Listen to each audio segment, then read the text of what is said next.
Hello students, आज मैं चुंबकत्व का आखिरी टॉपिक शैथिल्य पाश या शैथिल्य लूप, इसी को हम BH वक्र भी कहते हैं, इसके बारे में आपको बताऊंगा।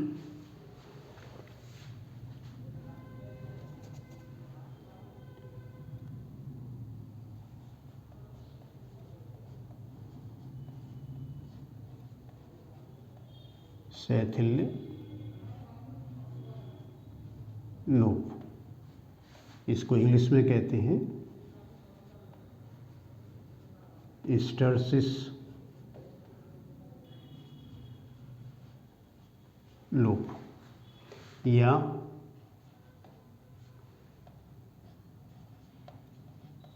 BH वक्र, BH कर्व। तो शैथिल्य यानी हिस्टैरिसीस, तो हिस्टैरिसीस शब्द जो है एक ग्रीक भाषा का शब्द है जिसका अर्थ होता है पिछड़ जाना।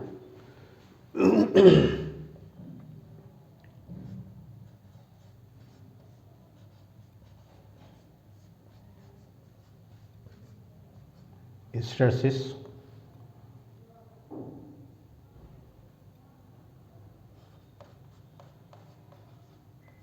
ग्रीक भाषा का शब्द है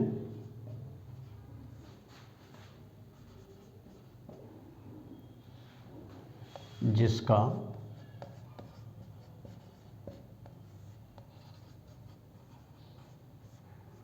अर्थ है पिछड़ जाना।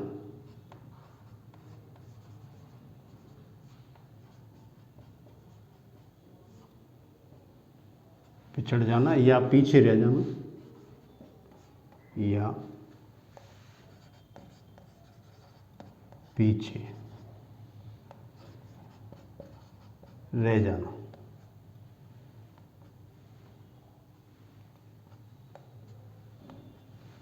लैगिंग बिहाइंड,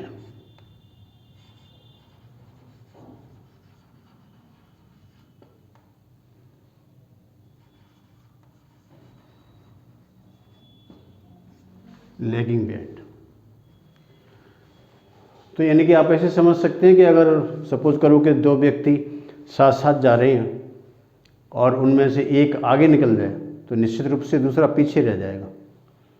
तो ये जो घटना होती है पीछे रह जाने वाली, इसी को हम कहते हैं हिस्टैरिसीस, पिछड़ जाना, यानी कि शैथिल्यता जो है इसको शैथिल्यता कहते हैं। तो हिस्टैरिसीस जो होता है वो सामान्यतः जो लोहचुंबकीय पदार्थ होते हैं उनमें सबसे ज़्यादा होता है, अनुचुंबकीय में उससे कम होता है और प्रतिचुंबकीय में तो ये बहुत ही कम होता है। तो हम यहाँ पर जो हिस्टैरिसीस वक्र जो होता है वो केवल लोह चुंबकीय पदार्थों के लिए है। अब इसमें हम लोह चुंबकीय पदार्थ की बात करते हैं तो कौन कौन सी राशियाँ हैं जो आपस में एक साथ चलती हैं फिर पिछड़ जाती हैं? तो ये राशियाँ हैं B और H। B जिसको हम चुंबकीय प्रेरण कहते हैं या चुंबकीय क्षेत्र कहते हैं, H चुंबकन क्षेत्र कहते हैं। ये मैं आपको पहले बता चुका हूँ जो है। तो इसमें क्या होता है कि जो चुंबकीय प्रेरण B है वो चुंबकन क्षेत्र से H से पीछे रह जाता है, बस इस घटना को हम शैथिल्यता कहते हैं जो है। और पदार्थों के इस गुण को शैथिल्य गुण कहते हैं। तो अब मैं आपको थोड़ा सा ये बता देता हूँ कि B और H में क्या है। तो मैं आपको एक एग्जाम्पल दूँ, जैसे अपने पास प्रणालिका है। अब प्रणालिका में जब हम विद्युत धारा प्रवाहित करते हैं तो उसमें क्षेत्र पैदा होता है जिसको हम चुंबकन क्षेत्र कहते हैं। मैंने आपको दो फॉर्मूले बताए थे इसके लिए, एक तो चुंबकीय क्षेत्र B और दूसरा चुंबकन क्षेत्र H के लिए NI/L। तो H जो होता है उसको हम चुंबकन क्षेत्र H कहते हैं। अब B क्या होता है, मान लो प्रणालिका के अंदर आपने एक लोह चुंबकीय छड़ रख दी। अब जैसे ही लोहे की छड़ रखेंगे तो छड़ क्या होती है, वो चुंबकित हो जाती है और चुंबकित होने पर उसके अंदर चुंबकत्व पैदा हो जाता है जिसके कारण उसमें क्षेत्र होता है। इस क्षेत्र को हम कहते हैं चुंबकीय प्रेरण बी।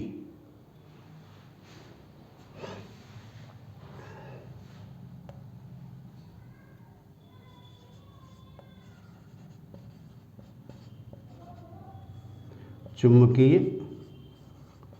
प्रेरण बी।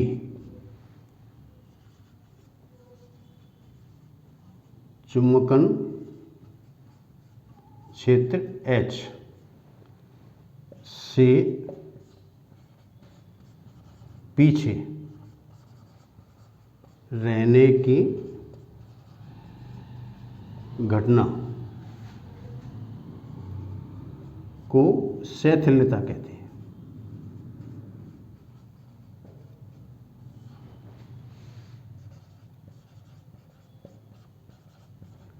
तथा ऐसे पदार्थों को शैथिल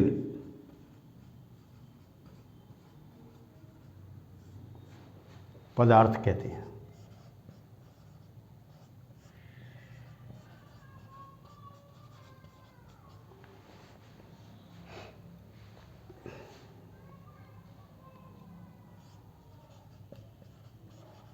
लोह चुंबकीय पदार्थों में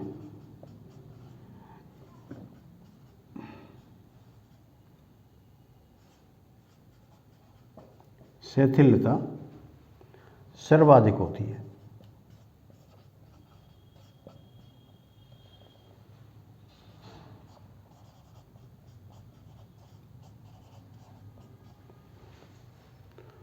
अब इसमें क्या होता है कि जैसे बी एच वक्र, अब इस एच का मान बढ़ाते हैं, पहले एक दिशा में बढ़ाते हैं, उसके बाद फिर इसको कम करते हैं, फिर उसके बाद ये विपरीत दिशा में बढ़ाते हैं, तो इसमें एक वक्र आता है जो इसको हम बी एच वक्र कहते हैं।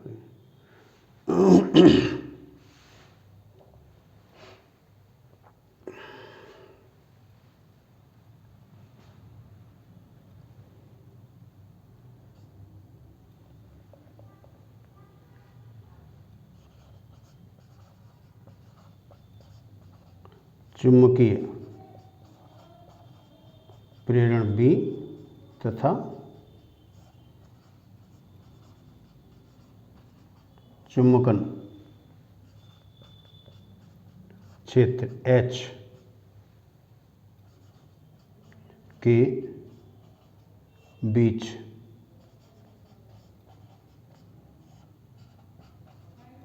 खींचे गए वक्र को बी एच वक्र कहते हैं।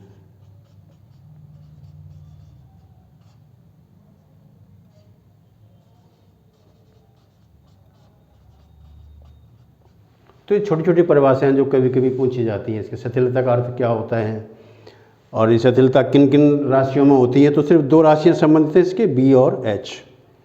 अब मैं आपको बताता हूं कि इसमें बी एच वक्र होता क्या है।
आप ये देख रहे हैं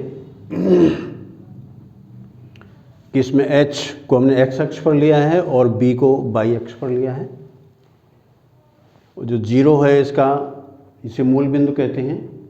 इस पर बी और एच दोनों ही शून्य होते हैं, यानी कि उस समय न तो चुंबकन क्षेत्र होता है और न चुंबकीय प्रेरण होता है। तो इस तरह का आप देख रहे हैं कि लूप बना हुआ है जो है, इसी लूप को कहते हैं हम शैथिल्य लूप या BH वक्र। तो हम प्रारंभ से इसमें देखते हैं, पहले मूल बिंदु O पर।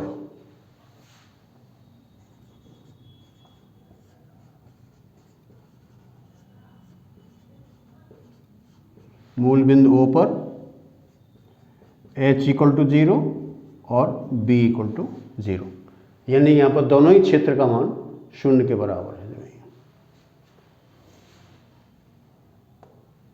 अब हम H को इस तरीके से बढ़ाते हैं धनात्मक दिशा के अंदर, ये इसकी पॉजिटिव डायरेक्शन है, जो ये यहाँ पर इसकी नेगेटिव डायरेक्शन है। ऐसे यहाँ पर ये पॉजिटिव डायरेक्शन है इसकी, और इधर की तरफ इसकी नेगेटिव डायरेक्शन। तो आप देख सकते हैं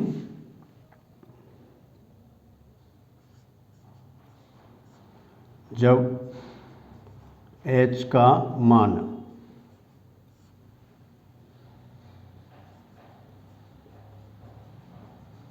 धनात्मक दिशा में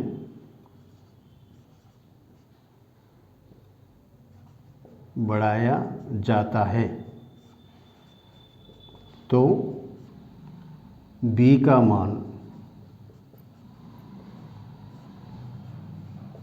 भी बढ़ता है।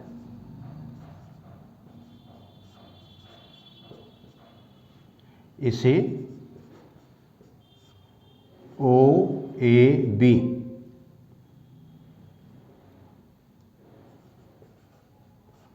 वक्र से दिखाया गया है। यानी जैसे हम H का मान बढ़ाते हैं तो B का मान भी बढ़ता है। तो आप ये देख रहे हैं वक्र है ये, इस वक्र में जैसे हम H का मान इधर की तरफ बढ़ा रहे हैं, वैसे ही B का मान भी इसमें बढ़ रहा है। अब B पॉइंट पर अगर आप इसको देखें तो B पॉइंट पर H का मान तो बढ़ता है लेकिन B का मान नहीं बढ़ता, तो B का मान इसमें कांस्टेंट हो जाता है।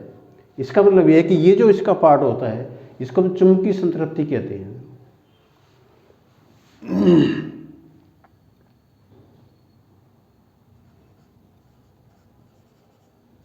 बिंदु B पर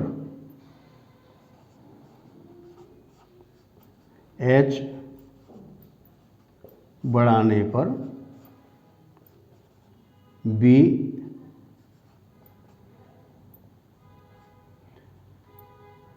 का मान नहीं बढ़ता है।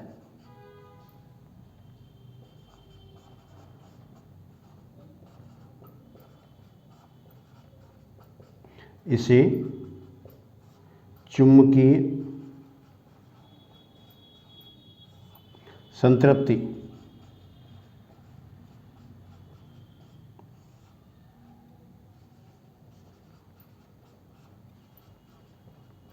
कहते हैं। तो यानी ये जो आपको ये जो लाइन दिख रही है, ये लाइन ये कहलाती है चुंबकीय संतृप्ति।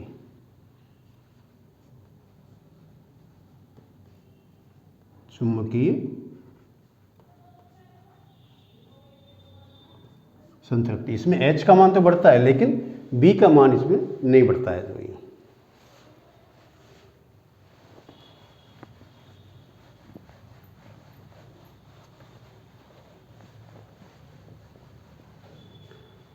अब इसका मतलब यह है कि चुंबकीय संतृप्ति की अवस्था में आ गया, तो इसका अर्थ ये होता है कि पदार्थ को जितना चुंबकत्व प्राप्त करना था उतना उसने प्राप्त कर लिया, अब उसकी और ज़्यादा क्षमता नहीं है। तो अब अगर मान लो कि हम H का मान घटाएं तो हमें ये वक्र प्राप्त होगा BC।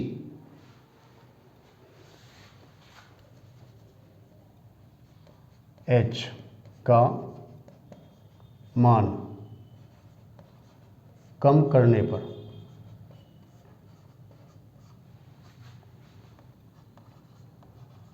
B का मान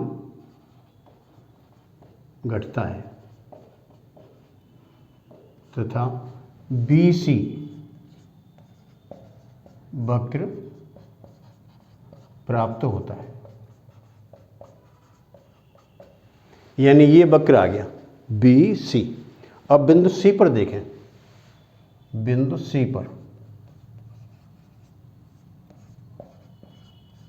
बिंदु C पर क्या है, H इक्वल टू 0 लेकिन B नॉट इक्वल टू 0। इसका मतलब क्या होगा कि भाई अगर B का मान शून्य नहीं हुआ तो पदार्थ के अंदर चुंबकत्व रह गया, तो इसे हम अवशेष चुंबकत्व कहते हैं।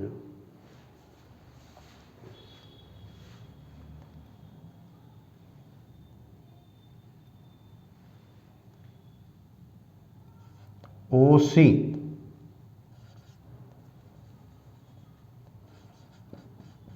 भाग अवशेष चुंबकत्व या धारणशीलता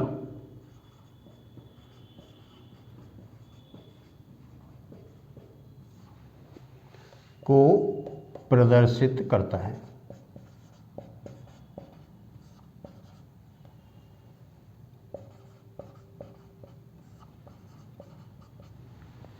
यानी कि इतना चुंबकत्व उसमें शेष रहेगा तो इतना चुंबकत्व उसने धारण कर लिया, अब ये जीरो नहीं हो सकता है। अब जो है जैसे सामान्यतः आप देखो, अगर किसी चुंबक के पास एक आलपिन लाएं और आलपिन उससे चिपक जाएगी, अब आप आलपिन को उस पे से उठा लो और उस आलपिन को फिर दूसरी आलपिन के पास लेकर के जाओ, तो वो आलपिन उस दूसरी आलपिन को अपनी ओर आकर्षित करती है।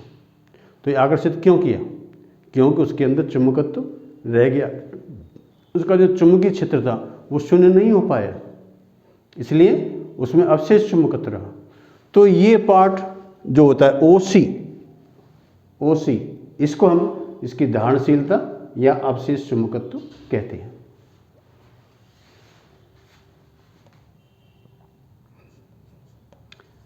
H का मान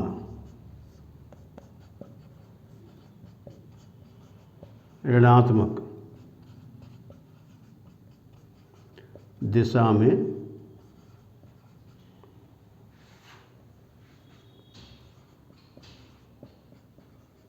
बढ़ाने पर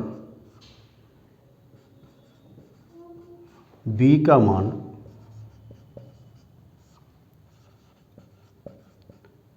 घटता है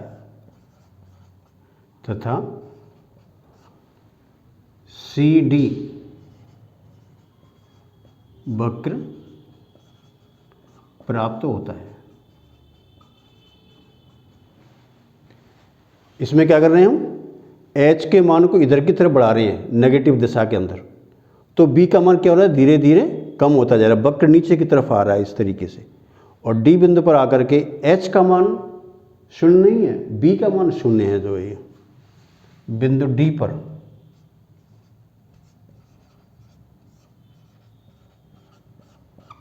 पर क्या है, B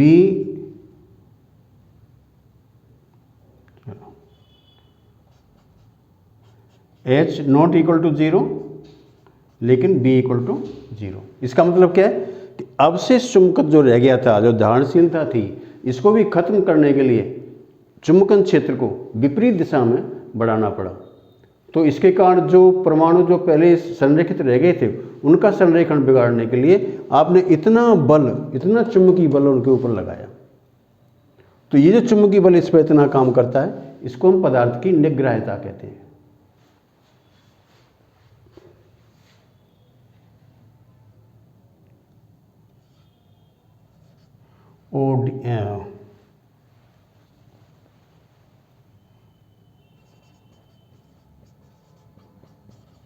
अवशेष चुंबकत्व को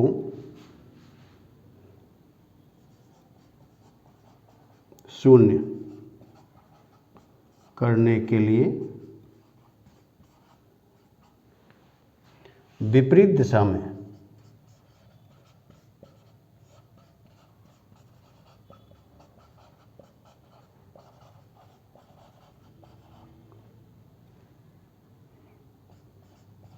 चुंबकीय बल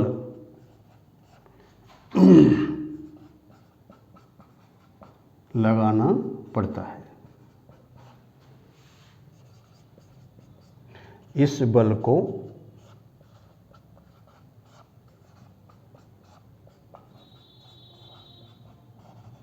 निग्रह बल कहते हैं।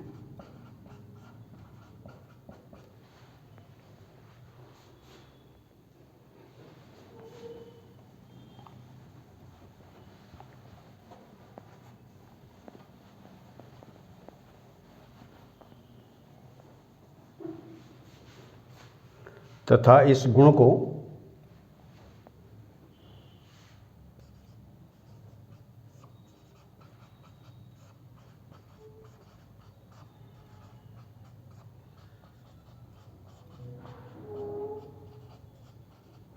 निग्रहता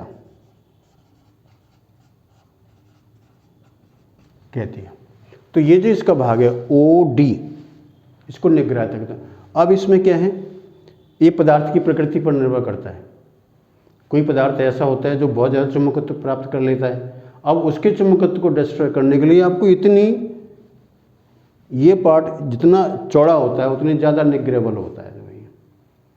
तो अब जिन पदार्थों के अंदर अवशेष चुंबकत्व रह जाता है उनको समाप्त करने के लिए अधिक निग्रह बल लगाना पड़ता है। तो ऐसे कहिए कि यहाँ पर इतनी जो इसकी जो पार्ट होता है ये इसकी ऊर्जा व्यय को व्यक्त करता है कि इतनी ऊर्जा आपने व्यय की तब उसका अवशेष चुंबकत्व शून्य के बराबर हुआ। अब हम आगे चलते हैं इससे जो है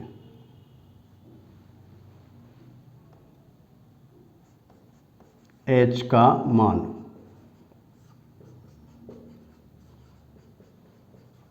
ऋणात्मक दिशा में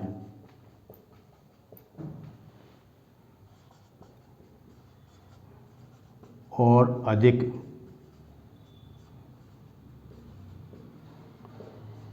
बढ़ाने पर B का मान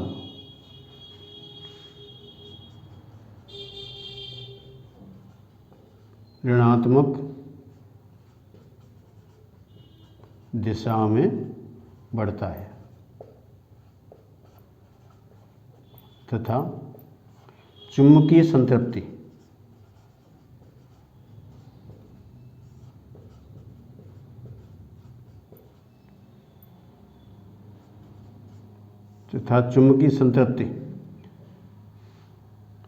की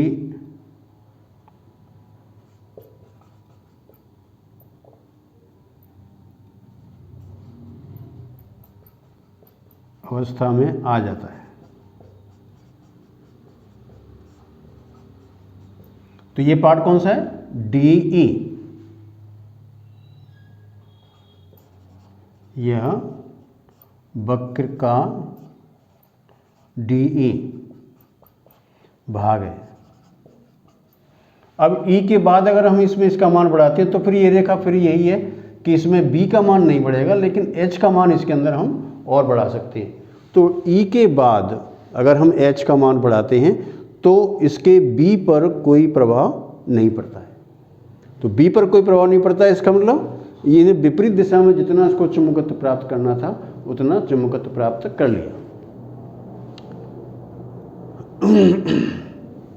अब हम देखें इसका, ये तो हमने चुंबकीय संतृप्ति यहाँ भी प्राप्त की, चुंबकीय संतृप्ति यहाँ भी प्राप्त की। अब इसको हम फिर उल्टा चलें इसके अंदर, यानी H का मान घटाएं ऋणात्मक दिशा के अंदर।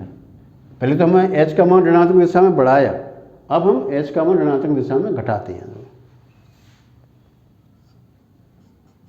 H का मान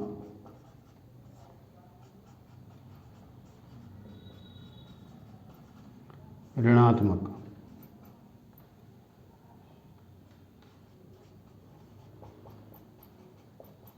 दिशा में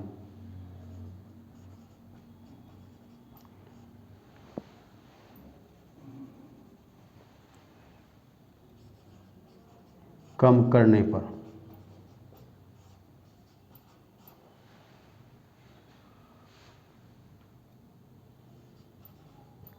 वक्र का EF भाग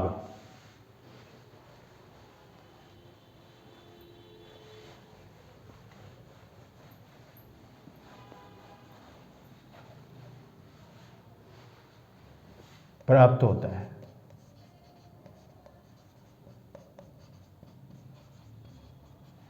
यानी फिर हम वहीं पर आगे, जैसे यहाँ पर C था वैसे यहाँ पर F है, तो बिंदु F पर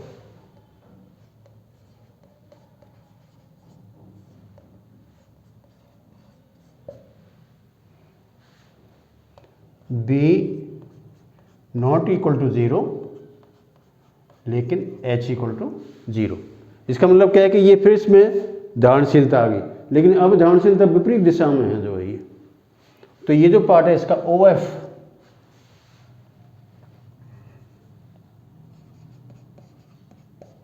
भाग OF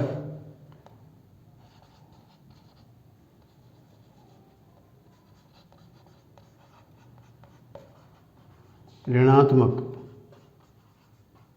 दिशा में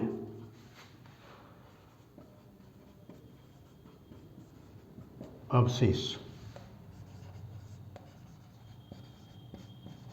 चुंबकत्व या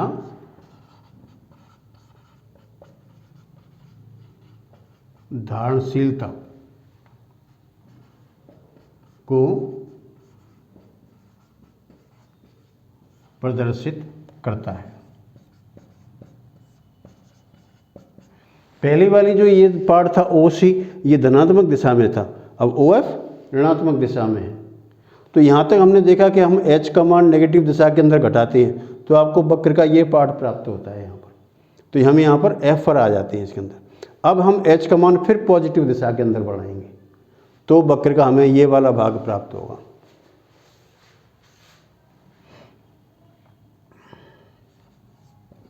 पुनः H का मान धनात्मक दिशा में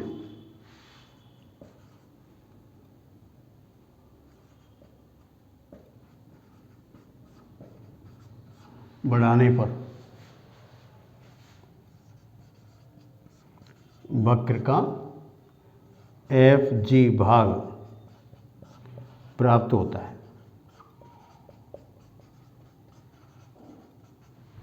FG बिंदु G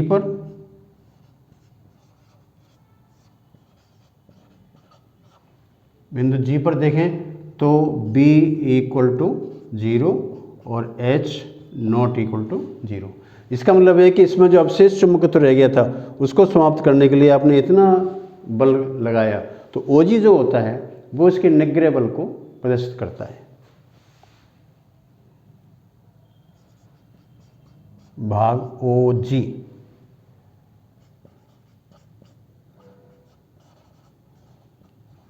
निग्रह बल को प्रदर्शित करता है। अब हम ये मान लो H का मान और ज़्यादा बढ़ाएं, H का मान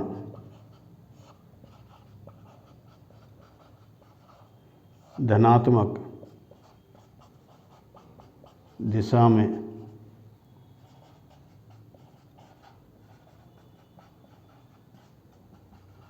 और अधिक बढ़ाने पर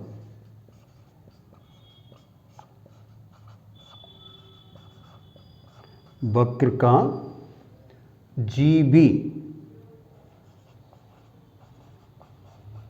भाग प्राप्त होता है।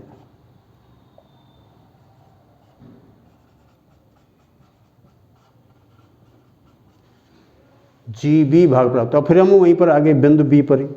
अब इसके बाद फिर हम H का मान बढ़ाएंगे तो फिर B के मान में कोई चेंज नहीं आएगा, तो फिर ये चुंबकीय संतृप्ति की अवस्था आ गई इसके अंदर। तो इस तरह से ये जो वक्र यहाँ से बना BCDEFGB इसको हम शैथिल्य वक्र कहते हैं।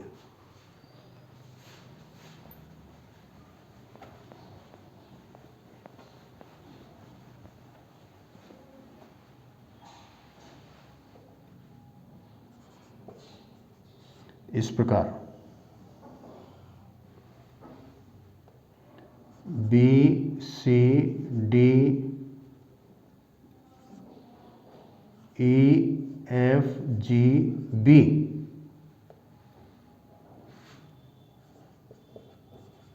बंद लूप होता है।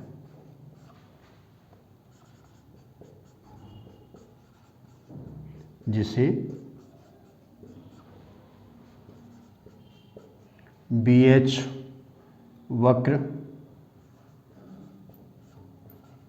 या शिथिल लूप कहते हैं।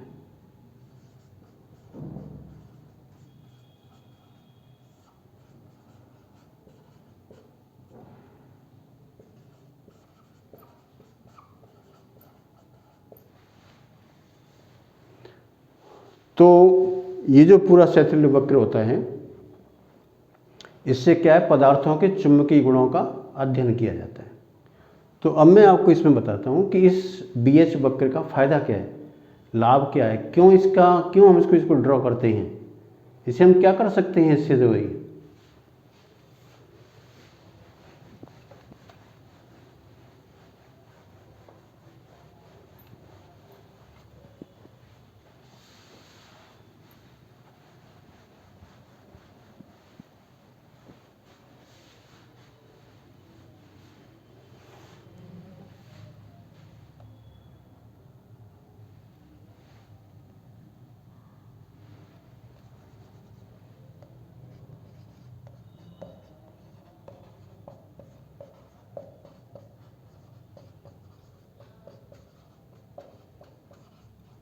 BH वक्र की विशेषता है। नंबर 1,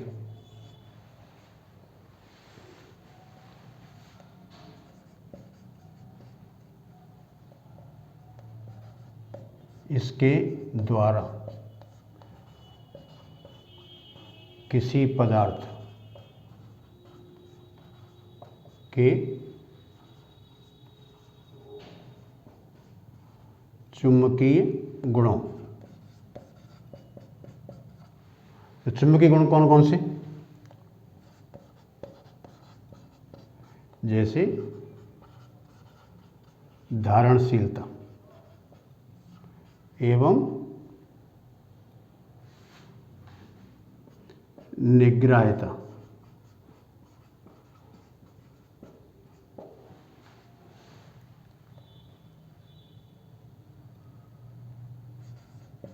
का अध्ययन किया जाता है।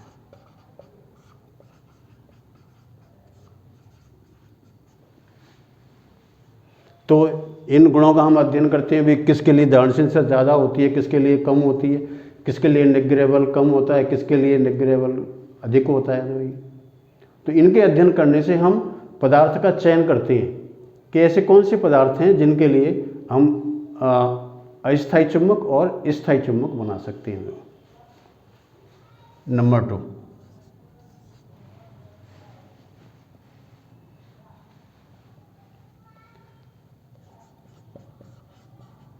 ऐसे पदार्थ जिनकी धारणशीलता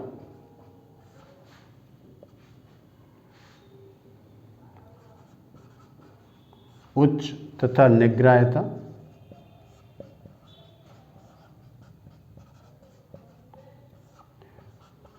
न्यूनतम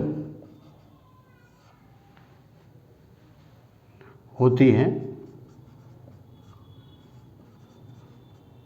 उन्हें अस्थायी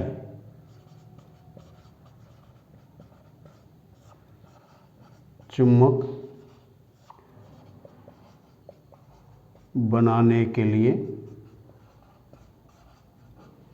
प्रयुक्त किया जाता है।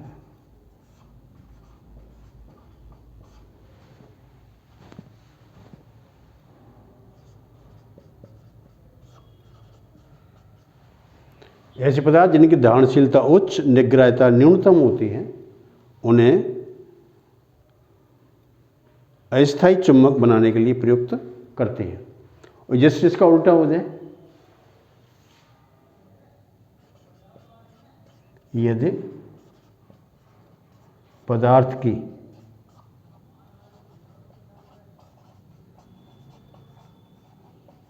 धारणशीलता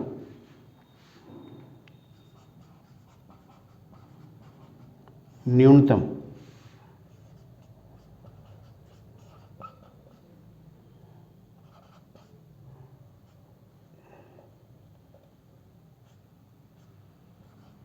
व निग्राह्यता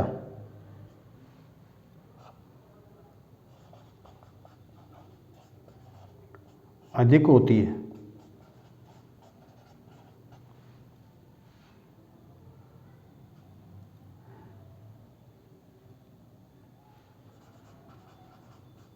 इन्हें स्थायी चुंबक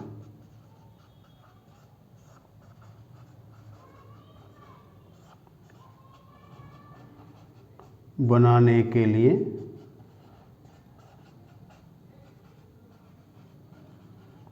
प्रयुक्त किया जाता है।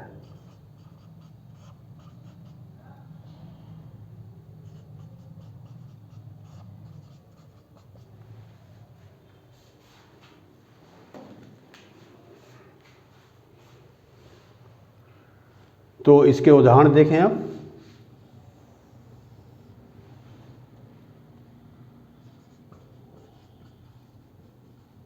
अस्थायी चुंबक, ये है आपका नर्म लोहा,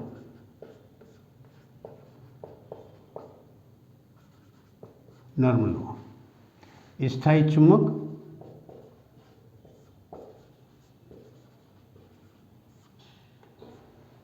ये है आपका जैसे स्टील, एल्निको,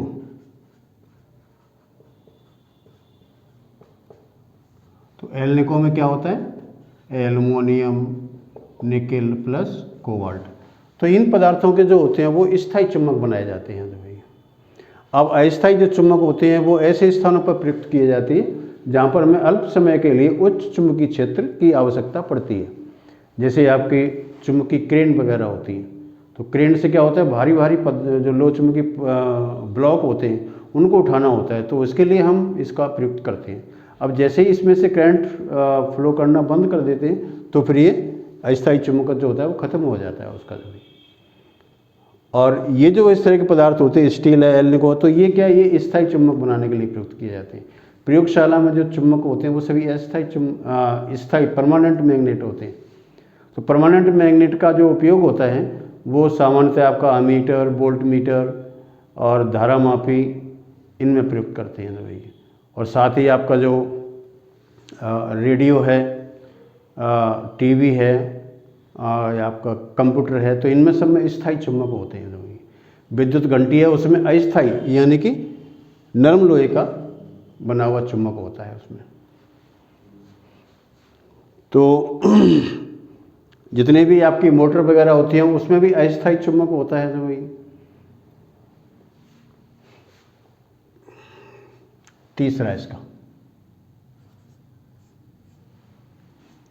और जो अस्थायी चुंबक होता है इसका बीएच वक्र मोटा होता है।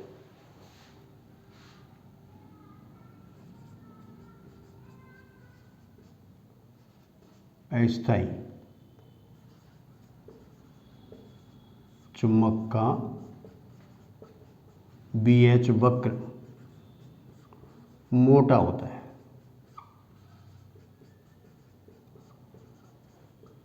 तथा स्थायी चुंबक का बीएच वक्र पतला होता है। तो आप वक्र देख करके ही पहचान जाएंगे। अगर आपको दो वक्र दिए जाएं, इसमें एक वक्र मोटा हो, एक वक्र पतला हो, तो आप देख के ही पहचान जाएंगे कि जो मोटा वक्र होता है वो नरम लोहे के लिए है, जो पतला वक्र है वो पतले वक्र के लिए, वो स्थायी चुंबक के लिए है। तो ये पतले वक्र होते हैं। नंबर 4, अब ये जो वक्र का जो क्षेत्रफल होता है ये इसके ऊर्जा लॉस को रिप्रेजेंट करता है, क्योंकि सामान्य पदार्थ को जब चुंबकित करते हैं तब उसको ऊर्जा देते हैं, और जब उसका चुंबकित समाप्त करते हैं तो भी उसको ऊर्जा देते हैं। तो क्या है, तो दोनों ही स्थितियों के अंदर पदार्थ जो चुंबकित होने के बाद अगर इसमें चुंबकत्व रह गया तो उसको शून्य करने के लिए आपको और अधिक ऊर्जा व्यय करनी पड़ती है। तो ये जो लूप है, ये पूरा लूप ऊर्जा व्यय को व्यक्त करता है। BH वक्र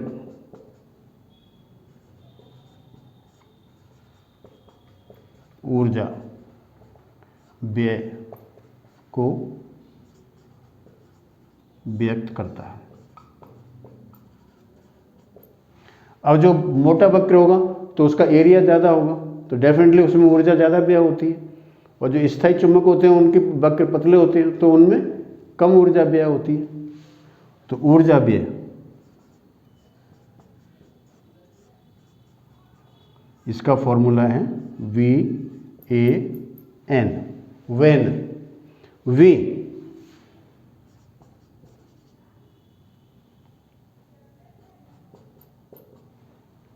जहां V पदार्थ का आयतन,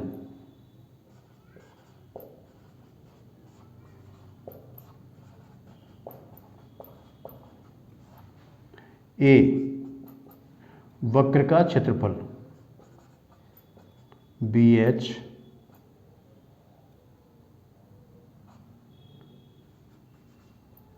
वक्र का क्षेत्रफल, और N BH वक्र की आवृत्ति। यानी आपने इस वक्र को कितनी बार रिपीट किया है, जितनी बार रिपीट करेंगे उतनी इसकी फ्रीक्वेंसी होगी जो भाई, तो वो इससे N से रिप्रेजेंट होती है इसके अंदर।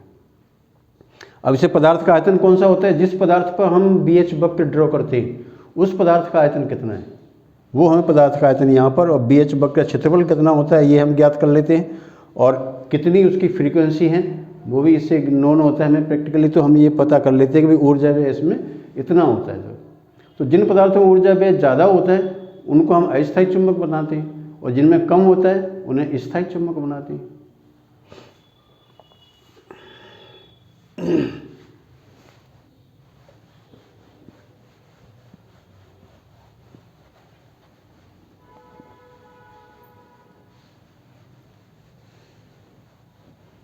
तो ये मैंने आपको बताई कि BH वक्र की क्या विशेषताएं होती हैं, चुंबकीय गुणों का अध्ययन किया जाता है, और इसी के द्वारा पदार्थों का सिलेक्शन किया जाता है। कौन सी पदार्थ को किस मशीन में फिट करना है चुंबकत्व के लिए, वो इसी से सिलेक्ट करते हैं इसके अंदर। अब मैं आपको BH वक्र कुछ जैसे लोह चुंबकीय, अनुचुंबकीय, प्रतिचुंबकीय, इसके लिए मैं आपको बता देता हूँ।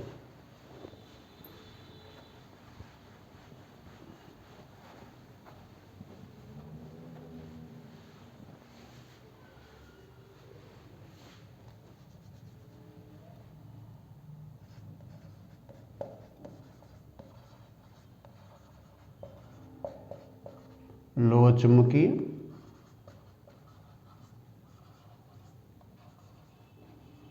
अनुचुंबकीय तथा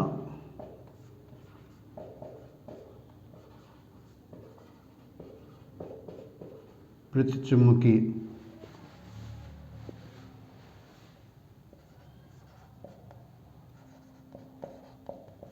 पदार्थों के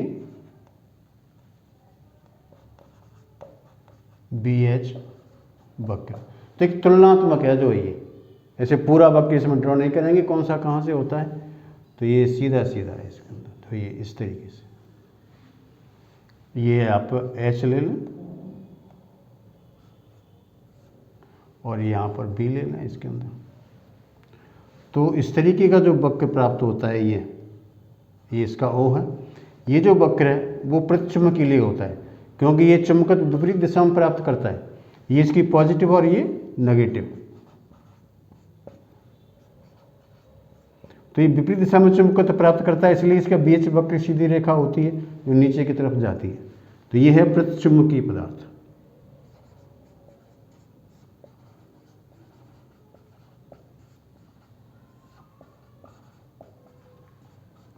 अनुचुम्बकीय में सीधी रेखा होती है इस तरीके की, तो ये है अनुचुम्बकीय।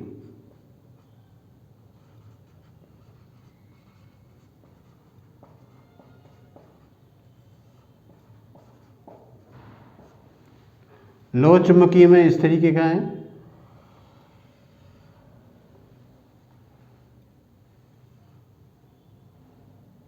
ये, तो इसमें बड़े बढ़ता है, फिर ये चुंबकीय संतृप्ति की अवस्था में आ जाता है, तो ये है लोह चुंबकीय।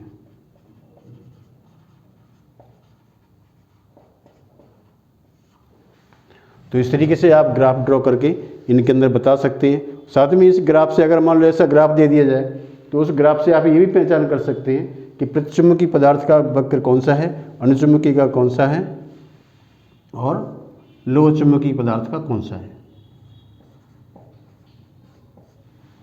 तो नीचे की तरफ जा रहा है वक्र, इसका मतलब प्रतिचुंबकीय, ऐसे सीधी रेखा इसकी धनात्मक दिशा के अंदर आ रही है तो अनुचुंबकीय, और ये जो लोह चुंबकीय पदार्थ होता है इसके लिए इस तरह का वक्र प्राप्त होता है। तो ये हैं BH वक्र और इसकी विशेषताएं।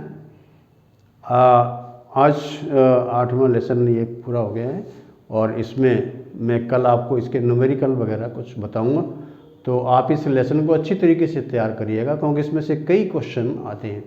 BH वक्र जो आता है इसमें से भी कई छोटे मोटे क्वेश्चन बहुत सारे आते हैं।